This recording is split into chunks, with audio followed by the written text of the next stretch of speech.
la vache. Dès 5 heures, sitôt que l'aurore fit tache sur l'enténèbrement nocturne, piqué d'or, un gars traça des croix sur le front de la vache, et, de l'icole tendue, la mena vers la mort. Partout dans les clochers sonnaient les réveillés, les chants riaient, malgré les brouillards étendus. Sur la campagne, ainsi que des laines mouillées et les froids qui la nuit étaient redescendus. Des ouvriers lourds et mous à leurs travaux revêches allaient, bâillant encore, muets, presque dolents. Sur leur énorme dos luisait l'acier des bêches, plaquant le jour brumeux et gris de miroirs blancs. On entendait gronder des fracas de roulage sur les pavés, des bruits de vieux chariots pleins. Au loin se balançaient des charges de fourrage entre les coins de blé et les recoins de lin. Les poternes s'ouvraient partout, au long des routes, avec des grincements de clés et de verrous. Et les bêtes de clos à clos s'appelaient toutes, et la vache passait très lente et beuglait doux. À droite, on voit blondir l'immensité de plaine, des carrés roux faisant des angles dans les verts, des villages par tas, des hameaux par vingtaines, avec de grands zigzags de routes à travers.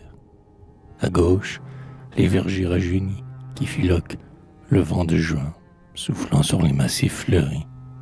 Toute l'explosion de l'estivale époque, blanche sous un azur jeune, brouillé de gris. Enfin, par un dernier détour de sente verte, on parvient au village assis sur un plateau.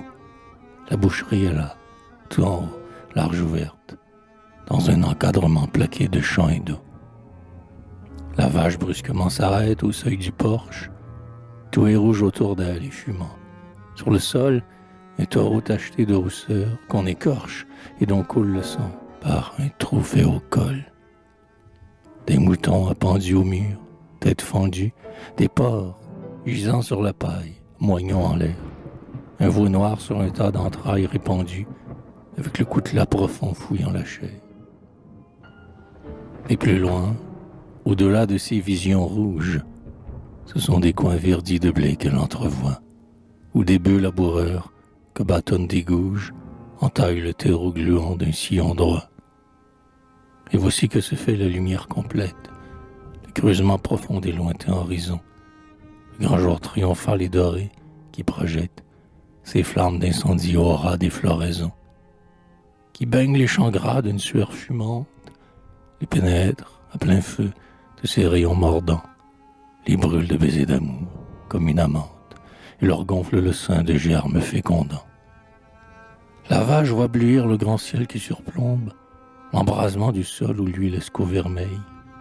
Lorsqu'un coup de maille l'étourdit, elle tombe, mais son dernier regard s'est rempli de soleil.